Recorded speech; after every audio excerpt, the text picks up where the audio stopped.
En el OIJ, tu seguridad es importante. Por eso, abrimos este espacio para vos. OIJ a tu servicio. Un programa donde conocerás sobre los delitos más comunes y cómo podés evitarlos. Una producción del OIJ con el apoyo de Teletica Radio y Fundación Ciudadela de Libertad. Generamos conversación. OIJ a tu servicio. Al aire. Hola, muy buenos días. Maricel Rodríguez les saluda una mañana más de sábado en OIJ a tu servicio, donde generamos conversación. Muy contenta de estar con ustedes esta mañana de sábado y con mi amigo Roy, que él se ríe porque yo lo presento, pero bueno. No, me parece muy bien, Maricel. Buenos días a usted y buenos días a toda la gente que se queda con nosotros en los 91.5 FM de Teletica Radio, donde generamos conversación. Agradeciendo esta mañana de sábado, como todas las semanas, a la Fundación Ciudadela de Libertad y a Teletica Radio, que hacen posible que lleguemos hasta ustedes con este programa OIJ a tu servicio. Y como siempre, al agradecimiento para Jorge Chávez, DJ Bubu, y también para Jorge Jito Sánchez. Jorge ¿sí? Sánchez, alias Jito, que también nos acompaña. Estamos de lujo esta mañana. Sí. Y bueno, recordarles que si ustedes tienen que salir de su casa, pueden escucharnos a través de www.teleticaradio.com.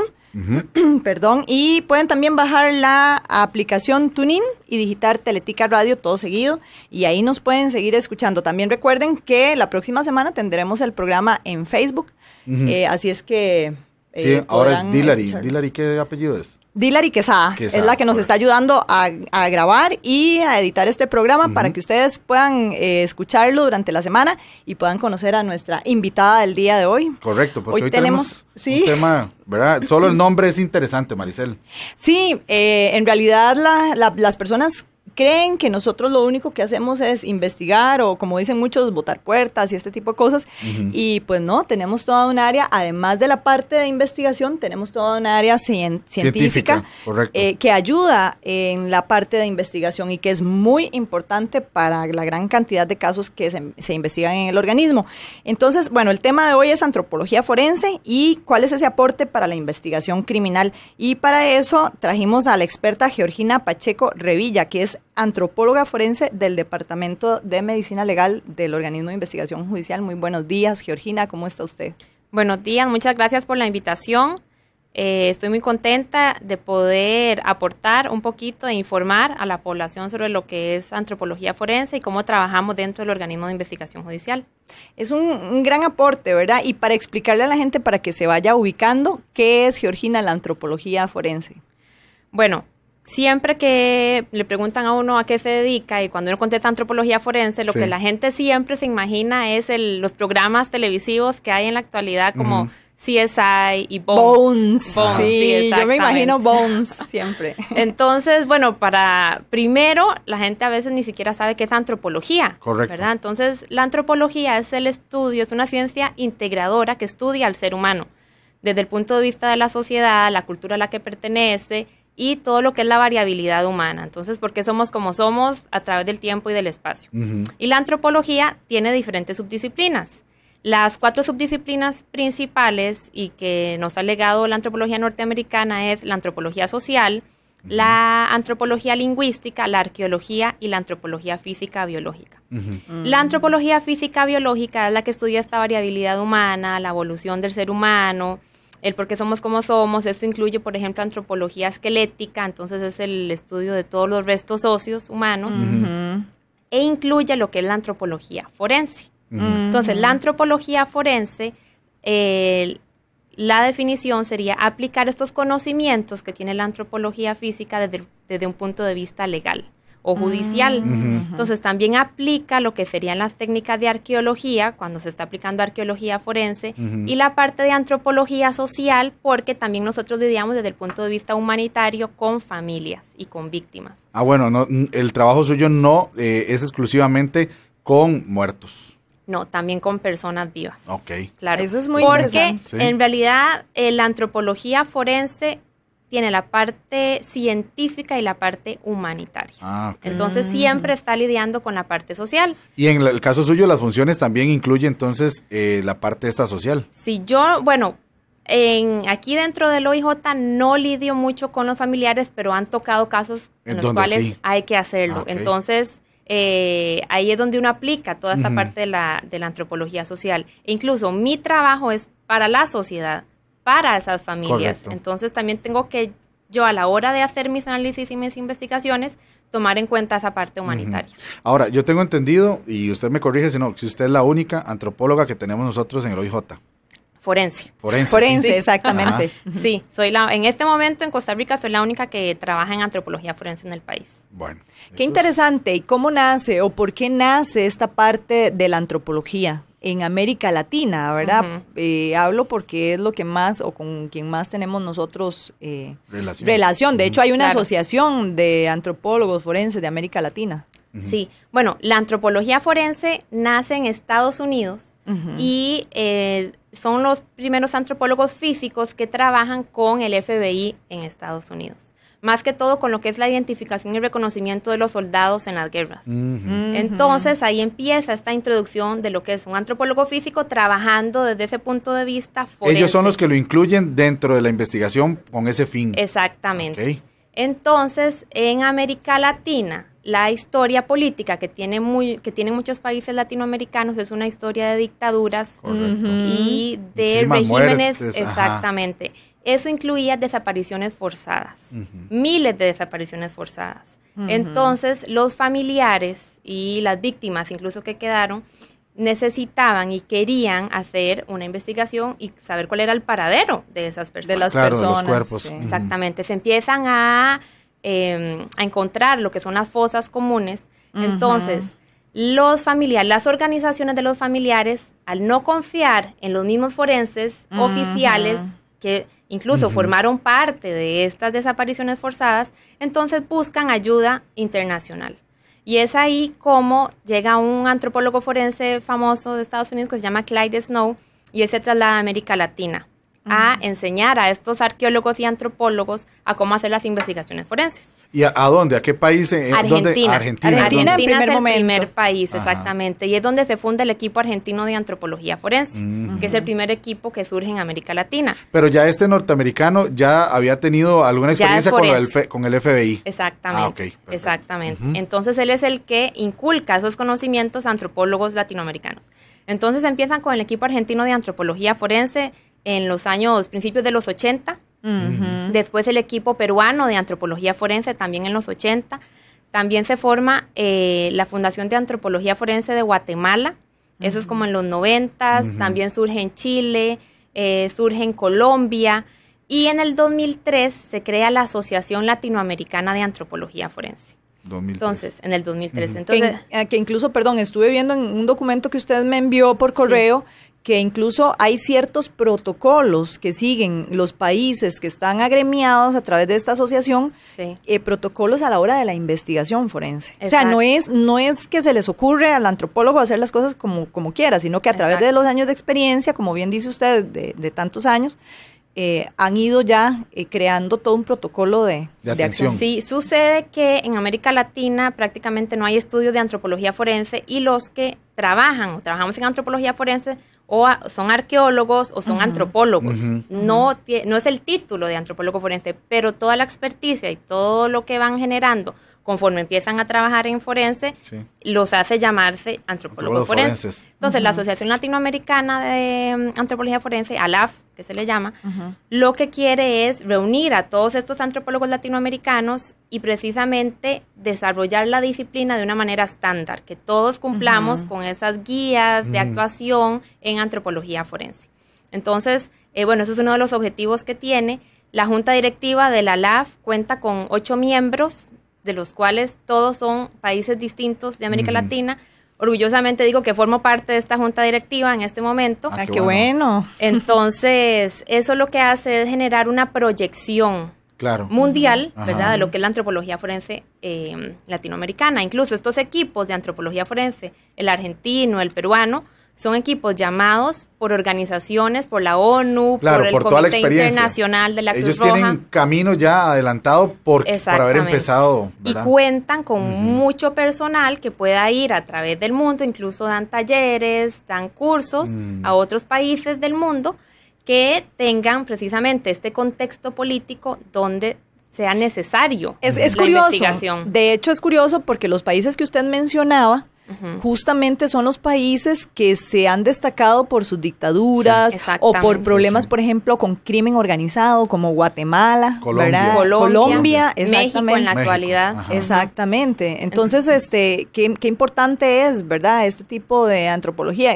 Sí. Como bien decían, pues también se aplica en personas vivas, Sí. pero para darle tranquilidad a los familiares de los fallecidos en estos lugares, Exacto. me imagino que debe haber sido. Ahora, ¿cómo nace aquí? Eso iba a decir yo, Sí. ¿verdad? Porque muy bonita toda la historia, el preámbulo en América Claro. Latina. Ajá. Pero en Costa Rica, ¿en qué momento, Sí. en qué año empieza y por qué? ¿Y por qué? Sí, en el OIJ. Claro. Sí.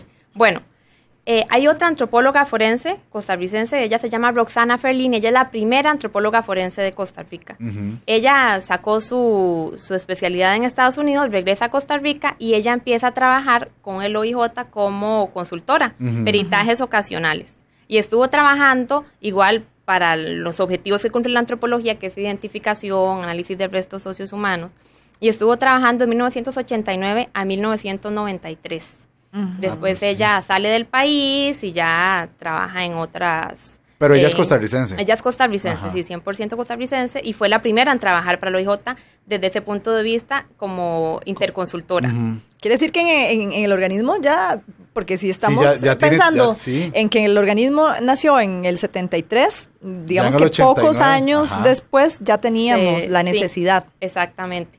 ¿Cuál es la diferencia entre Costa Rica y los otros países latinoamericanos? Que nosotros, bueno, no tenemos ese contexto político Ujú. de dictaduras, pero tenemos un crimen cotidiano. Ujú. Y tenemos también personas que no son identificadas en ese crimen cotidiano. Entonces, Ahí el es donde la objetivo, necesidad. exactamente, es poder identificar y poder analizar todo el contexto de la muerte de estos individuos. Ujú. Entonces, tengamos o no tengamos esas dictaduras, también la antropología forense es aplicable a todo lo que es este crimen.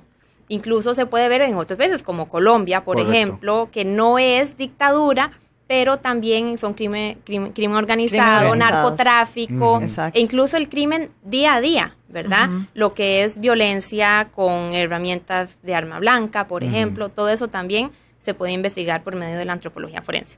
Entonces, primero está Roxana Ferlini, luego ella se va del país. Hay un periodo, una época donde no hay antropólogo forense dentro del organismo de investigación judicial. Y después hay otra tica que también saca su especialidad en Estados Unidos. Y como entre 1998 y principios del 2000, ella también ocasionalmente ayuda en algún caso que otro. Pero las mujeres son las que les gusta esta... Predominamos, Sí. exactamente. Qué bueno.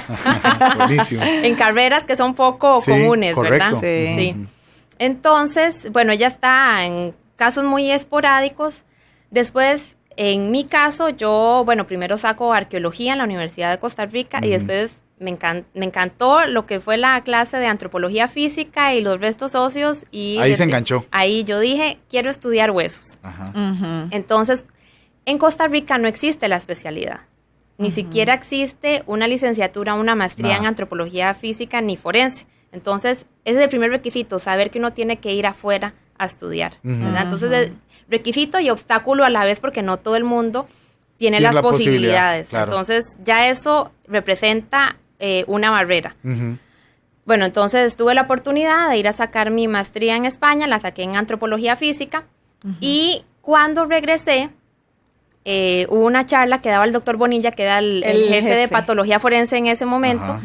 Que fue, Entonces, perdón, además jefe del jefe del departamento, departamento. de medicina legal, sí. Y en ese momento era el jefe de patología forense. Entonces fui a escuchar una charla con él y le dije que venía llegando de sacar la maestría, que le mandé le entregué el currículum, etcétera, que estaba muy interesada y justamente me dice, bueno, pues qué dicha porque vamos a necesitar su ayuda en ciertos casos.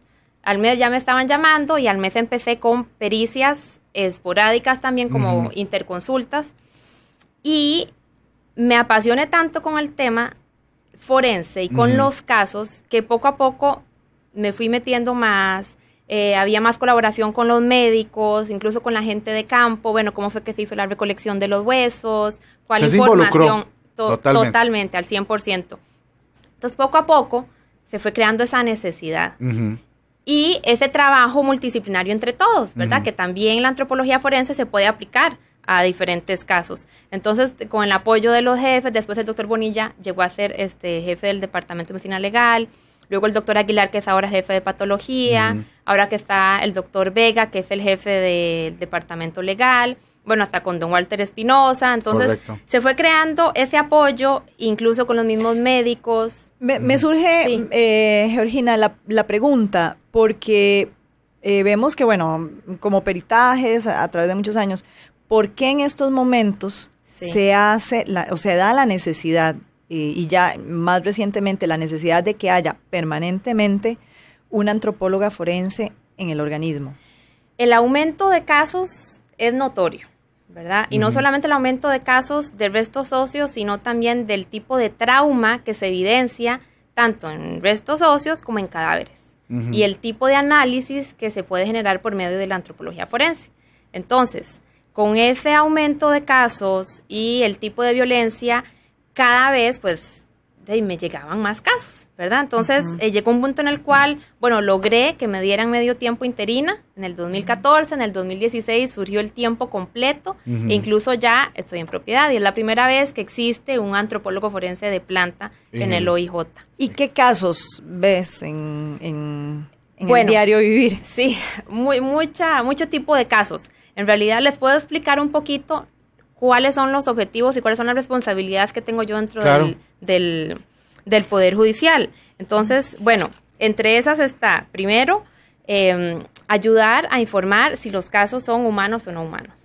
Bueno, sí, identificar los huesos, por ejemplo, Primero, si son de exactamente. animal o si son de humano. Segundo, si es un contexto forense o Pero, no. pero eso es común, digamos, que tenga que diferenciar o que tenga que definir si son restos humanos. Pasa a Sí. menudo, claro. porque a veces lo que se encuentra son restos esqueléticos, a Ajá. veces incluso fragmentados, Pedazos, ajá. entonces Hay esa duda. la capacidad exactamente de poder discernir si es humano o no humano, que tener el ojo experto, ¿verdad? Claro. Porque a veces no se puede. Incluso muchas veces yo digo, bueno, necesito que me pongan una métrica para realmente saber si va a ser humano o no.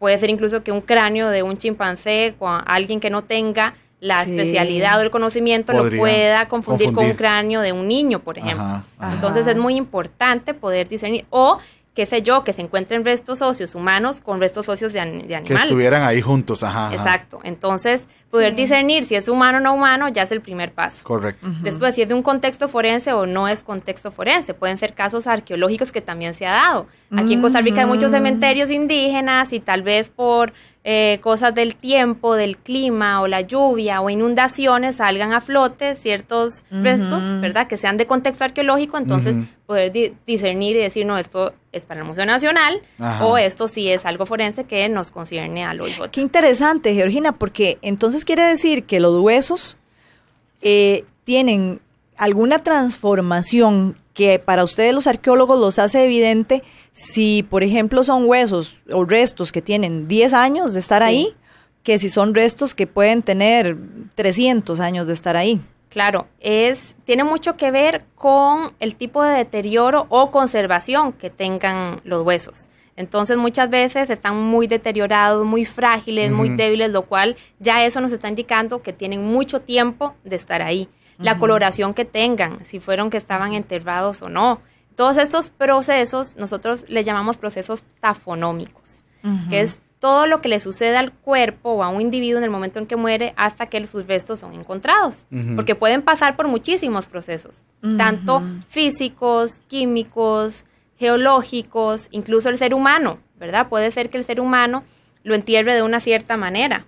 Puede ser incluso que esté desmembrado, que no es lo mismo que un cuerpo esté completo. Entonces, todos estos factores tafonómicos nos ayudan a determinar lo que nosotros llamamos el intervalo post-mortem.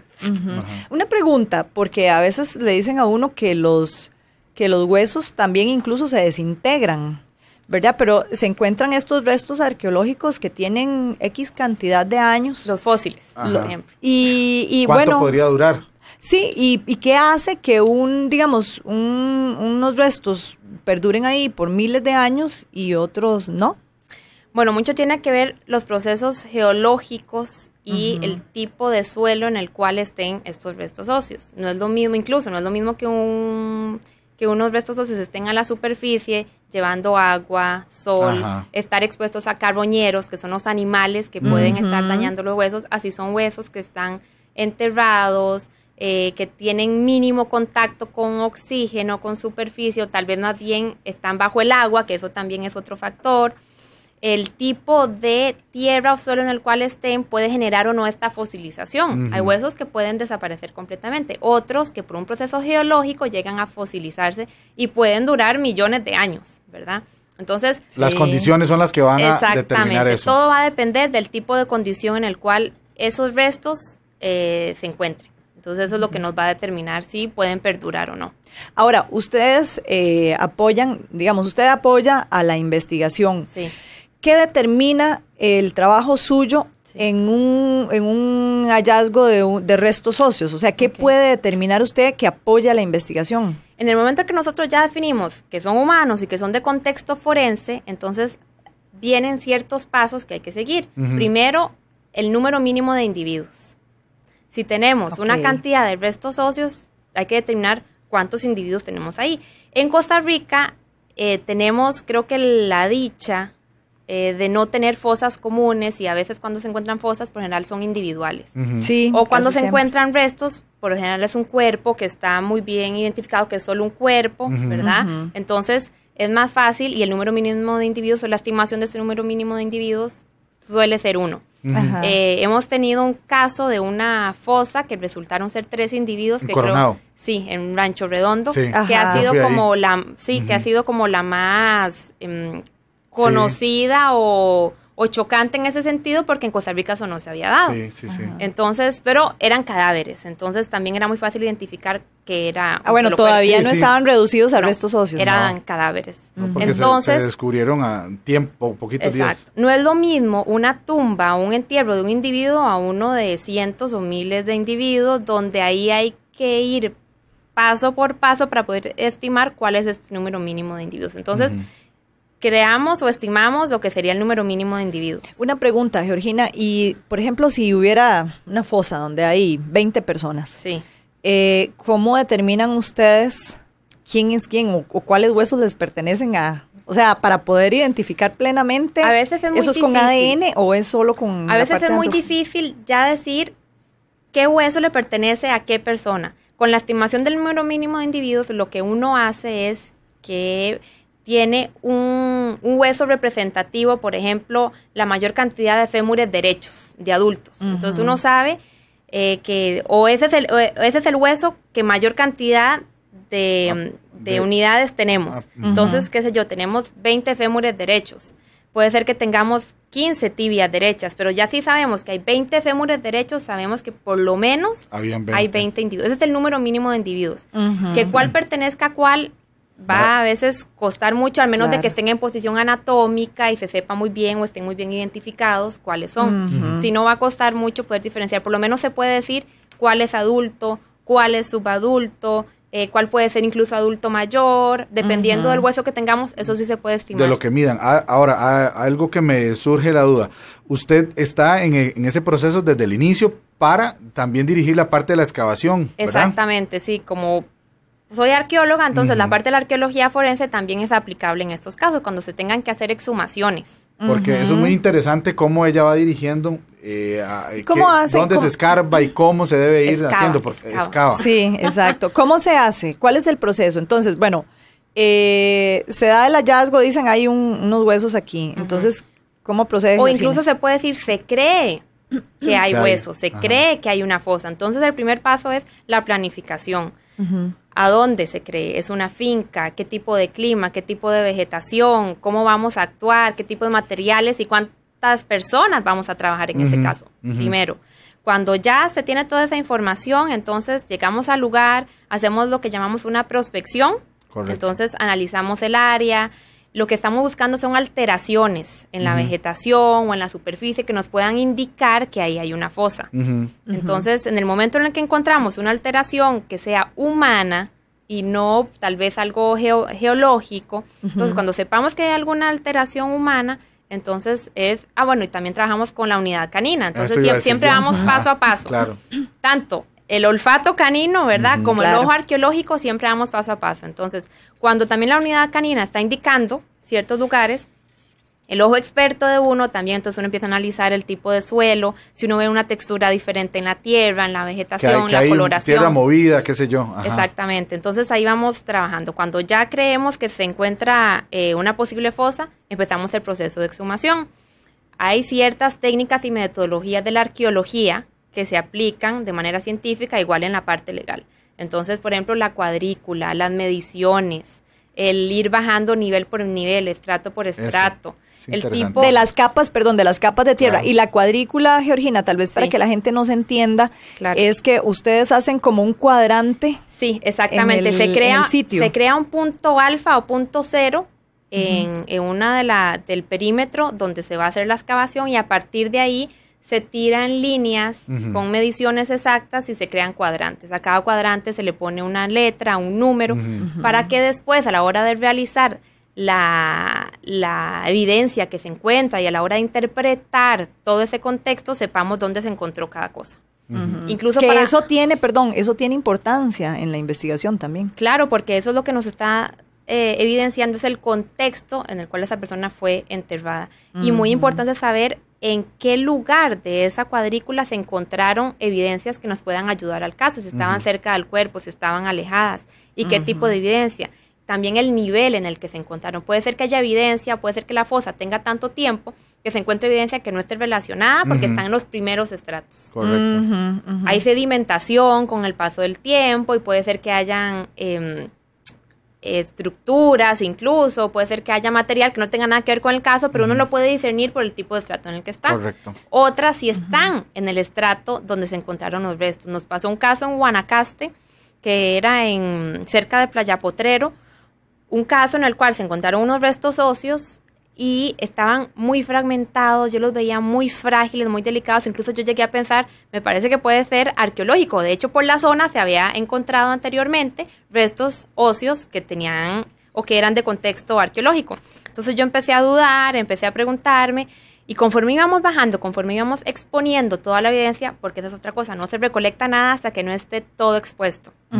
Conforme íbamos exponiendo todo, ya en el estrato donde encontrábamos los restos, encontramos material de contexto forense. Que eso nos permitió discernir y confirmar que no era arqueológico, sino que sí era de contexto forense. Contexto forense. Qué interesante. Nos tenemos que ir a un mensaje y pasa el tiempo volado, pero vamos a ir a un mensaje y cuando volvemos usted nos termina de explicar entonces cómo es este proceso y cuáles son los hallazgos que puede tener en determinado caso. Nos vamos a los mensajes, recordándoles eso sí, que la próxima semana vamos a tener el programa a partir del lunes en nuestra página web, así es que si lo quieren bajar el audio, pueden ya a partir del lunes escucharlo en nuestra página web www.poder-judicial.go.cr/OIJ, y también, como les decíamos al inicio, en nuestro Facebook. Nos vamos a los mensajes y ya volvemos.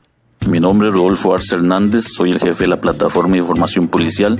Mi consejo para el día de hoy es referente a la seguridad que debemos tener al utilizar los cajeros automáticos.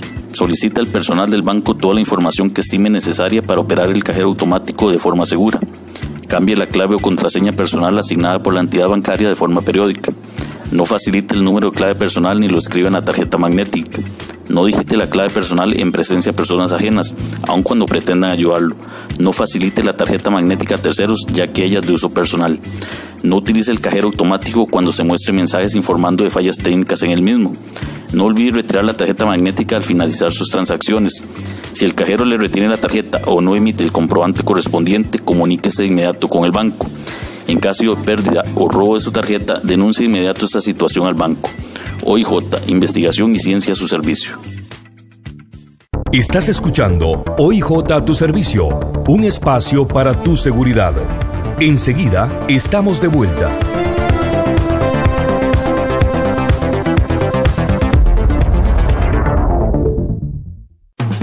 ¿Sabes cómo podés ser una persona con excelencia? Empezá por identificar tus fortalezas y debilidades y a partir de ahí exigirte lo mejor en cada cosa que haces. No desistas de adquirir hábitos positivos. Llenemos de valores el mundo. Promovamos la excelencia. Un mensaje de Fundación Ciudadela de Libertad. Transmitimos radio para toda Costa Rica. Transmitimos progreso. Síguenos en Facebook. Gracias, compañeros. Aquí tenemos la noticia bomba, la extensa lista de convocados para la Copa del Mundo que inicia en defensa con el candado. También estará el serrucho, patetornillos. Cabletica le regala 100 camisas para fans únicos. Suscríbase a Cabletica o adquiera un servicio adicional y participe en el sorteo de 100 camisas originales de la Sele personalizadas por Puppy ID. Pásese ya al 1177 desde 25,750 colones al mes y participe en el sorteo de 2 camisas diarias. Este es un consejo del programa Hoy Toca Ser Feliz. Todos, con un pequeño gesto, podemos cambiar al mundo. Negarlo es eludir nuestra responsabilidad. Yo hago mi parte, usted haga la suya. El cambio comienza en cada uno de nosotros. Solo pregúntese, ¿cuál será mi aporte para que el mundo sea un mejor lugar cuando yo me vaya? Recuerde, Hoy Toca Ser Feliz, todos los sábados a las 10 de la mañana por Teletica Radio. ¿Has escuchado la frase, tenemos que hablar? Pues bien, ahora en Teletica Radio, todos los sábados a la 1 de la tarde, tendremos un momento para compartir temas que nos involucran a todos, pero de los que pocas veces o nunca conversamos. Tenemos que hablar, todos los sábados a la 1 de la tarde por Teletica Radio. Generamos conversación. Escuchas Teletica Radio, radioemisora oficial de la Copa Mundial de la FIFA 2018. Si de seguridad se trata, OIJ a tu servicio. Aquí, en Teletica Radio 91.5 FM, generamos conversación. Regresamos a OIJ a tu servicio, donde generamos conversación. Recordarles las líneas confidenciales donde ustedes pueden hacer llegar información que sea de interés para la Policía Judicial. La línea confidencial 808-645, el WhatsApp 88645 y también el correo electrónico psicooj@poder-judicial.go.cr, donde ustedes pueden hacer llegar la información, cualquier clase de información que ustedes crean que es importante que la Policía Judicial lo sepa, lo pueden hacer llegar por estas 3 vías. Para la investigación, así Correcto. es. Y bueno, nos encontramos esta mañana hablando sobre antropología forense con la experta Georgina Pacheco, que es antropóloga forense del Organismo de Investigación Judicial del Departamento de Medicina Legal. Sí. Georgina, nos estaba contando antes de los mensajes qué es lo que usted hace y cómo implica esto, o sea, qué es lo que se logra investigar y en apoyo a valga la redundancia, a la investigación criminal. Claro. Entonces, continuemos con esa parte ya, o sea, usted nos habló de la parte del terreno, del suelo, exactamente, ¿y qué prosigue después? Ok, bueno, una vez que se encontraron los restos y donde se trabajó la parte arqueológica forense, ya también tengo la parte que es de laboratorio, o el análisis de la antropología forense, exactamente. Cuando ya yo tengo los restos, ya saqué el número mínimo de individuos, ahora lo que tengo que hacer es crear un perfil biológico. Lo que nosotros llamamos perfil biológico en antropología quiere decir estimar la edad del individuo, estimar el sexo, la ancestralidad, que le llamamos porque ya el término raza no se usa, la ancestralidad y la estatura. Entonces, para esto lo que se hace es un análisis macroscópico, es decir, visualizar y analizar con mis propios ojos e incluso tomar medidas de los restos óseos. Que por medio de la medida de los huesos es que saca la estatura aproximada. Se puede sacar cuando tenemos huesos largos, como el fémur, el húmero, tibia, peroné, etcétera, se pueden sacar, se puede estimar una estatura, exactamente. Y también, bueno, lo que sería estimar la edad, nosotros no la estimamos diciendo, por ejemplo, que este individuo tenía 35 años, 6 meses, 5 días. Eso es imposible con los restos óseos, pero creamos un rango de edad que nos ayuda a establecer esta identificación. ¿De cuánto va Depende de la cantidad de restos óseos que yo tenga y la conservación que tengan estos restos óseos. No es lo mismo si yo solo cuento con un hueso de todo el esqueleto, incluso a veces ni siquiera se puede determinar un rango, solamente si es adulto o subadulto. Pero si tengo todo el esqueleto, yo puedo contar, por ejemplo, si es un adulto, puedo contar con lo que es la sínfisis púbica, hay un desgaste que se genera que me ayuda a determinar esta edad. También el desgaste que se genera se utiliza más que todo la cuarta costilla, donde es el cartílago con el fin external de la costilla. Eso también genera un desgaste que nos ayuda a identificar o estimar la edad. Aproximada. La clavícula también, el fin external que es el que colinda, digamos, la parte de la clavícula con el esternón. También hay un desgaste que se puede calcular y estimar una edad. Entonces, si yo cuento con estos elementos, puedo llegar a estimarlo. Que todas las personas tenemos ese desgaste, entonces. Todas las personas, todo el mundo tiene ese desgaste, exactamente. Okay. Si contamos con un subadulto, por ejemplo, la parte dental nos ayuda a determinar la edad del niño, o el tipo o el grado de fusión que tengan los huesos, porque cuando nosotros somos niños y conforme vamos creciendo, los huesos se van fusionando, no todos están fusionados cuando nacemos. Entonces, este grado de fusión nos puede ayudar a determinar la edad de ese niño. La edad aproximada. Ahora, en cuanto a manera de muerte y causa de muerte, ¿cómo hacen para evidenciarlo a través de los huesos? Bueno, nosotros como antropólogos forenses no decimos ni causa ni manera de muerte. Nosotros lo que hacemos es brindarle al médico la información o le brindamos las herramientas para que ellos puedan determinar eso. El que lo determina es otro. Exactamente. El antropólogo forense no determina causa de muerte. Eso es un trabajo conjunto ahí, porque entonces con los resultados suyos hay otra persona que va a concluir. ¿Y qué es lo que hacen entonces? Nosotros lo que hacemos es analizamos los traumas. Entonces podemos determinar si es un trauma por arma blanca y qué tipo de arma blanca se pudo haber utilizado. Es muy diferente el patrón de corte que tiene, por ejemplo, un machete al patrón de corte que tiene una sierra. El tipo de sierra, ¿verdad? También es diferente. Entonces nosotros podemos llegar a determinar cómo es el corte, las características de este corte, por ejemplo, las estrías que se vean en el borde del hueso, que pueda dejar este instrumento, incluso mediciones que se puedan sacar que nos ayuden a determinar qué instrumento fue el que lo hizo. Correcto. Algo muy importante también que la gente cree que uno puede determinar si fue ese instrumento específicamente. Nosotros no podemos decir si fue ese, pero sí si contiene las características que observa uno en ese patrón de corte. Correcto, ya será en otra etapa donde se analice si se encontró un machete, bueno, si ese machete pudo haber sido... Si tiene las mismas características que se observan en los restos óseos, entonces hay una alta probabilidad de que ese sea, ¿verdad? Correcto. Eso es muy importante. Por ejemplo, si es por arma de fuego, si es proyectil de arma de fuego, cómo se generan las fracturas, dónde está el orificio de salida, el de entrada, cuántos hay, cuál se hizo primero, cuál se hizo después, porque el patrón de fracturas nos puede incluso indicar cuál fue primero y cuál fue después. Qué interesante. Por ejemplo, también si es contundente, si fue golpe, si fue caída, cómo se generan estas fracturas. Entonces, todo eso nos puede ayudar a determinar, incluso determinar si esa fractura, por ejemplo, si ese trauma que estamos observando se dio cuando la persona estaba viva, que le llamamos antemortem, incluso puede haber cicatrización, puede haber un callo. Eso nos ayuda incluso a identificar a la persona, que el familiar diga, sí, se cayó y se quebró la clavícula cuando tenía 14 años. Encontramos ese callo óseo en la clavícula. O si son casos que nosotros le llamamos, que le llamamos perimortem, que se dan en el momento de muerte de la persona. Cuando el hueso todavía está fresco y tiene las características que nosotros le llamamos plasticidad y elasticidad. Entonces, eso nos indica que el hueso estaba fresco. Puede ser que eso también es un concepto que la gente, o que llega a confundir a las personas, el concepto perimortem que utilizamos en antropología forense.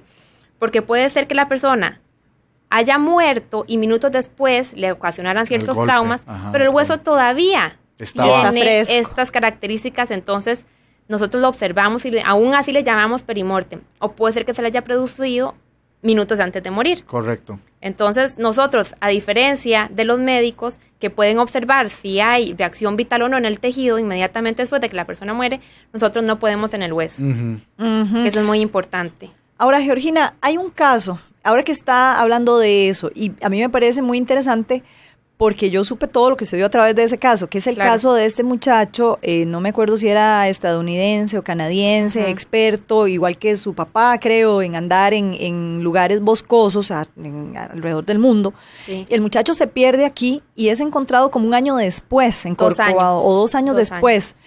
Y entonces la familia comienza toda una discusión pensando en que inicialmente se decía que había sido víctima de un delito, pero se encuentran los restos de él, ya óseos, y se determina que no, que fue accidental. Pero ¿cómo hizo usted? O sea, ¿cómo se hace para determinar eso? Bueno, eso es un caso muy mediático, incluso National Geographic hizo un documental completo y creó 6 episodios del caso. Sí, claro. Ellos haciendo su propia investigación. Es que eran importantes a nivel mundial, ellos eran reconocidos. El papá trabaja en National Geographic y tenía un cargo importante. Entonces, él y su hijo solían ir a hacer hiking y ir por parques nacionales y les gustaba mucho Corcovado, ya habían ido juntos y después el hijo se quedó aquí en Costa Rica y él decidió ir por su cuenta. Solo. Desaparece. Es lo que no se sabe si fue solo o no, eso es parte de la investigación que estaba haciendo National Geographic. No aparece, entonces ellos empiezan su propia investigación, a los 2 años aparecen los restos óseos dentro del Parque Nacional de Corcovado, entonces un equipo multidisciplinario. Fuimos a hacer la recuperación, iba gente de SIORI, especialistas en escena, unidad canina. Yo como antropóloga, además eran 13 hombres y yo.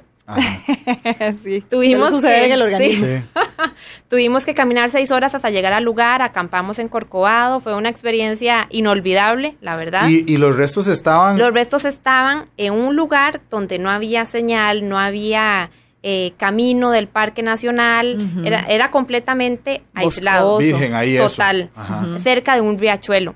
Entonces, a la hora de encontrarlo, bueno, se hace la recuperación. Incluso es un caso muy importante donde llega el papá, como tenían 2 años de estarlos buscando, cuando se les informa que los encontramos, entonces el papá vuela, bueno, los 2 papás vuelan y el papá llega al Parque Nacional y el día que nosotros hicimos la recuperación, ese día él llegó al sitio. Ah, donde ustedes estaban ahí trabajando. Donde estábamos, a 6 horas de camino, que ya el papá se lo sabía prácticamente por estarlo buscando por tanto tiempo. Pero ¿y los restos no estaban enterrados? No, estaban en superficie, tal vez con ramas y ya obviamente expuestos a un medio ambiente de bosque por 2 años. Entonces, el papá llegó, el papá a su vez consternado de saber qué era lo que se había encontrado y a la vez aliviado de que se encontraran esos restos. Ahí me tocó y ahí yo apliqué la antropología social al 100%. Pocos hablaban inglés, por dicha yo logro desenvolverme bien en inglés, entonces conversé con el papá, le conté que yo era la antropóloga forense, lo que habíamos hecho, cómo se encontraron los restos, cuál era el procedimiento.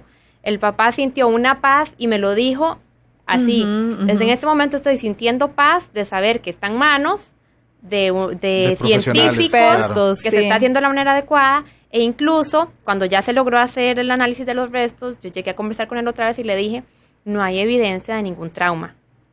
Los restos que tenemos, que no era el esqueleto completo tampoco, pero en los que se tienen no hay evidencia de ningún trauma. Y en ese momento los papás me dijeron, eso es lo que nosotros necesitábamos saber, que no murió de manera violenta. Sí, exacto. ¿Cómo murió? No sabemos, porque pudieron haber sido muchos factores, pero por lo menos poderle dar esa información a él y decirle no murió de manera violenta. Eso a los papás, a los familiares les brinda mucha paz. Entonces, tuvieron que cambiar ahí los últimos minutos del último episodio, ¿verdad? Porque para ellos había sido un homicidio completo, entonces hasta terminé saliendo entrevistada por National Geographic. Exacto. Y salí en los últimos minutos desestimando un poquito todo el documental que habían hecho, exactamente. Porque el documental llevaba esa línea de que había sido un homicidio. Totalmente, sí. Y eso les cambió el panorama. Claro. Tanto a National Geographic como a sus familiares, que en realidad es a quienes nosotros se deben. Le estamos trabajando, ¿verdad? Entonces fue un caso muy sonado. Otro caso que también fue muy importante fue este año con el accidente aéreo que se dio, con 12 muertes. Con 12 muertes. Un trabajo multidisciplinario, el odontólogo forense, los 2 patólogas forenses y yo estuvimos trabajando con los 12 casos para tratar de identificarlos de la manera más científica y rápida posible para poder entregarle los cuerpos a los familiares. Claro. Tratando de evitar el análisis con ADN, que se toma un poco más de tiempo. Entonces, con toda la evidencia dental que se pudo observar con el odontólogo forense, la parte de la evidencia, tanto en autopsia como la poca material que se tenía, y la estimación de este perfil biológico que se pudo sacar con antropología forense, se lograron identificar. Entonces, eso también fue un gran logro y poderle dar esos cuerpos a sus familiares de manera rápida y que pudieran llevar este proceso de luto de una manera más pacífica. ¿Cuánto tiempo se duró en este caso, Georgina? Esto fue en diciembre, en los días del 30 de diciembre, por ahí, 31 de diciembre, si no me equivoco, 31 primero de enero. No hubo fiestas. No hubo fiestas, no, cierre colectivo no se dio. No.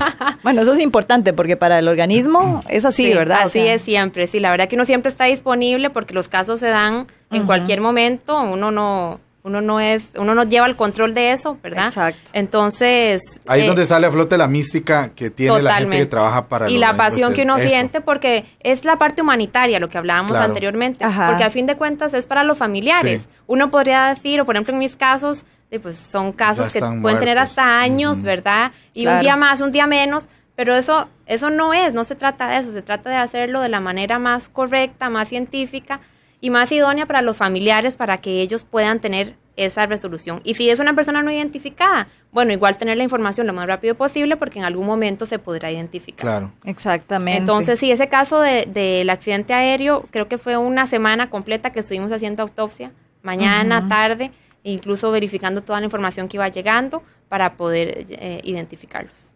Y en una semana se logró sacar. En una semana. Pero esa semana es una trabajada enorme. Sí, de 7 de la mañana a 7 de la noche todos los días y trabajando en eso, solamente en eso para poderlo sacar, sí. Bueno, y hay algo importante. Usted hablábamos respecto a esta red latinoamericana. Sí. Estos casos en algún momento son expuestos por su persona en estas conferencias o en estas sí, todos los reuniones. Años. Todos los años la LAF tiene un congreso anual que se hace en diferentes países. Incluso en el 2020, de una vez aprovecho, se va a hacer en Costa Rica. Va a ser la primera vez que se hace un congreso de la LAF en Costa Rica. Entonces también eso es algo importante para el país. Pero la idea es que en cada congreso, o yo trato de cada congreso, explicar un poquito cuáles son los casos que estamos viendo en el país, para que la gente sepa cuál es nuestro contexto, al igual que uno puede observar cuál es el contexto de los otros países, qué investigaciones se están haciendo. Uno de los retos que tengo yo y que tenemos como el organismo de investigación judicial es siempre estar al tanto y actualizarnos en técnicas, metodologías, qué casos se están haciendo, cómo se están haciendo. Entonces, para mí es muy importante esa red de conocimiento. Sí. Entonces, por cierto, Georgina, usted viene llegando, casi que bajándose del avión. Casi, sí. De un mes que tuvo de experiencia en Nueva York. Así es. ¿Qué se hace allá? ¿Cómo trabajan? ¿Trabajan los casos muy parecidos? ¿Es la misma situación? ¿Están adelantados en herramientas? Claro, por mucha suerte, estuve un mes trabajando con la unidad de antropología forense del Departamento Legal de Nueva York. Definitivamente el espacio que tienen ellos es impresionante. Tiene un equipo de 4 antropólogos forenses, ya solo eso marca la diferencia. Y el tipo de casos que ven es mucho crimen cotidiano. Curiosamente, la ciudad de Nueva York es una de las más...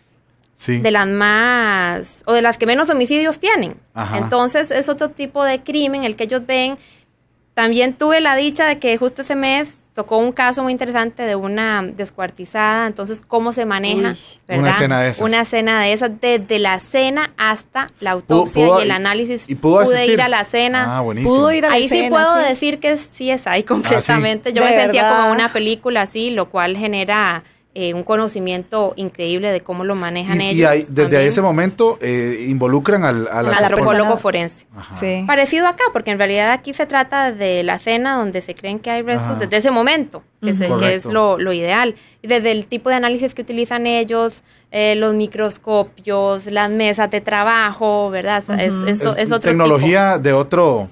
de otro calibre. Nivel. Incluso para estar en este momento se están acreditando a nivel mundial como los procesos o el protocolo que tienen ellos en antropología forense, lo cual también fue muy enriquecedor para mí porque estuve en ese momento o en ese proceso de ver todo ese identificación del protocolo, exactamente. Entonces, ¿Y podría Costa Rica en algún momento llegar a aspirar a hacer algo así? Yo creo que sí, nosotros igual siempre podemos aspirar a eso, es un trabajo arduo, ellos tienen 15 años de estarse estableciendo como este laboratorio y con estos protocolos, entonces, y son muchos, ¿verdad? Son varios antropólogos, entonces lleva su proceso y su tiempo, pero yo no lo descarto en Costa Rica, no descarto la unidad de antropología forense dentro del organismo de investigación judicial. Y algo importante es que usted nos decía ahora cuando estábamos en los mensajes que ya hay gente interesada en estudiar esto. Hay mucho estudiante interesado en especializarse en antropología forense y hasta este año se logró gracias con el apoyo, ¿verdad?, del organismo de investigación judicial, que 3 estudiantes avanzadas de la Universidad de Costa Rica de antropología están ahorita como asistentes dentro de antropología forense. Entonces es la primera vez para que ellas también se vayan especializando y entrenando a futuro. Definitivamente. Ahora, Georgina, usted nos comentaba al inicio, y eso es parte, digamos, no sé si lo manejan, ahorita ya, digamos, lo maneja usted, de que no solo se hace la antropología o se aplica la antropología en personas fallecidas, sino también en vivas. ¿Eso se está haciendo ya aquí también o de qué manera se hace? La parte de identificación de personas vivas, ahorita lo que vamos a empezar a trabajar y estamos creando es identificación por medio de imágenes de personas vivas. Entonces es una pericia que no está en este momento, pero que a futuro, estamos tratando de que a futuro se vaya a dar. ¿Pero cómo es eso? O sea, ¿cómo es la técnica? Bueno, es una técnica compleja. ¿Sí? De hecho, hemos tenido entrenamientos, uno el año pasado hasta con el FBI, para poder realizar y estudiar y analizar cómo se hacen estas pericias. Es poder identificar o hacer la comparación de los rasgos morfológicos faciales que tenga una persona, que se pueda observar dentro de una imagen, sea cámara de seguridad, sea video, fotografía, que tenga unas cualidades necesarias para poder observar precisamente estos rasgos y luego compararlos con quién podría ser el sospechoso. Okay, es para identificar sospechosos. Exactamente. Es como algo parecido, pero diferente a lo que son los retratos hablados. Más o menos, porque nosotros sí tenemos a la persona, al sospechoso, ¿verdad? Ya hay un sospechoso con quien comparar alguna fotografía o algún video. Luis, exactamente. Esa es la idea. Entonces es también identificar personas que están vivas. Correcto. Pero todavía no está la pericia. Eso lo estamos trabajando y esperamos que a futuro se vaya a dar. Sí.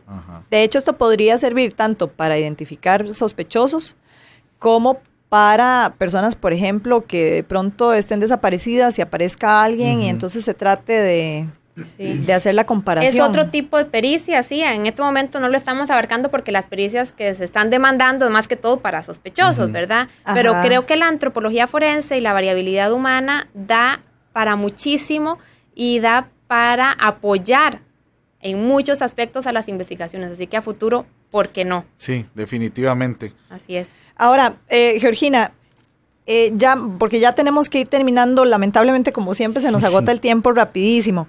Pero, ¿qué tan importante es nuestra participación en esta asociación de antropólogos forenses y el desarrollo de esta ciencia en América Latina? Bueno, para mí la participación es primordial porque eso nos mantiene siempre al tanto. Vigentes, claro. Exactamente, con todo lo que se está haciendo a nivel tanto latinoamericano como mundial, porque es una asociación que está en contacto con nosotros antropólogos forenses del mundo. Ahora, ellos en algún momento tendrían la disposición de que si en algún momento se requiriera colaboración por parte de ellos, que usted lo pudiera pedir. Les pongo un ejemplo. En el 2016, el terremoto de Ecuador, que murieron más de 600 personas, el CICR, que es el Comité Internacional de la Cruz Roja, junto con la LAF, reunieron a 15 antropólogos y arqueólogos forenses de toda la región incluida y fuimos como apoyo humanitario a Ecuador 2 semanas a ayudar con el proceso de manejo de los restos en estos casos de desastres masivos. Entonces, es una asociación que está al servicio. Nosotros como antropólogos forenses y nuestra ayuda humanitaria y ese apoyo humanitario estamos al servicio de la comunidad en general. Entonces ellos y si fuera el caso también tendrían esa posibilidad. Completamente más. Por eso se está tratando de hacer ese congreso en el 2020 en Costa Rica para que haya esa apertura y haya nuevo conocimiento y los otros antropólogos puedan venir a Costa Rica a brindarnos todo su conocimiento. Sí, a conocer lo que se hace aquí también. Exactamente, que ya he tratado de irlo formando y precisamente por eso tienen el interés de venir aquí. Qué interesante, ¿verdad? Bueno, esperemos que en algún momento estas personas también, y los interesados aquí, las personas, habrá muchos que están escuchando que dirán, qué interesante, ¿verdad? Claro. Tal vez muchos muchachos, sería muy interesante que quieran estudiar. Involucrarse en esto. Es importante y creo que es uno de los retos que se tiene, que es difundir. Entonces ir dando charlas, ir dando cursos al mismo personal del OIJ que trabaje con casos de restos humanos. Entonces es algo que creo que es un objetivo y una responsabilidad de uno difundir y dar a conocer lo que puede hacer la antropología forense dentro de las investigaciones. Pues qué dicha que haya estado esta mañana con nosotros, ¿verdad? Y que nos haya podido venir a acompañar, aclararnos un poco sobre la antropología y sobre todas las funciones y las acciones que hace usted dentro del Departamento de Ciencias Forenses. Muchas gracias por la invitación. No, y la estaremos invitando nuevamente, ¿verdad? Sí, con mucho gusto. En algún momento, porque sería interesante ver también con algún agente de investigación, ¿verdad? Cómo ha sido el apoyo para que los dos nos hablen de algún caso en específico. Claro. Pero bueno, recordarles a todas las personas que nos escuchan nuestra línea confidencial, si nos pueden aportar información al 808-645, al WhatsApp 88000-645. ¿Y al SICO? Y exactamente, al Centro de Información Confidencial a través de poder-enmediojudicial.go.cr. Correcto, y también recordarles que en la página tanto en la página de Facebook del Organismo de Investigación Judicial como en la página del Poder Judicial, www.poder-almediojudicial.go.cr/OIJ, ahí están los audios de este programa y de todos los que hemos grabado hasta el día de hoy. Exactamente, pues un placer de haber estado con Georgina, con todas las personas que nos están escuchando, y nos escucharemos la próxima semana. Correcto, que tengan un lindo sábado. Hemos escuchado OIJ a tu servicio, un espacio donde aprendes a vivir con mayor seguridad. Una producción del OIJ con el apoyo de Teletica Radio y la Fundación Ciudadela de Libertad. Generamos conversación. OIJ a tu servicio. Regresa el próximo sábado.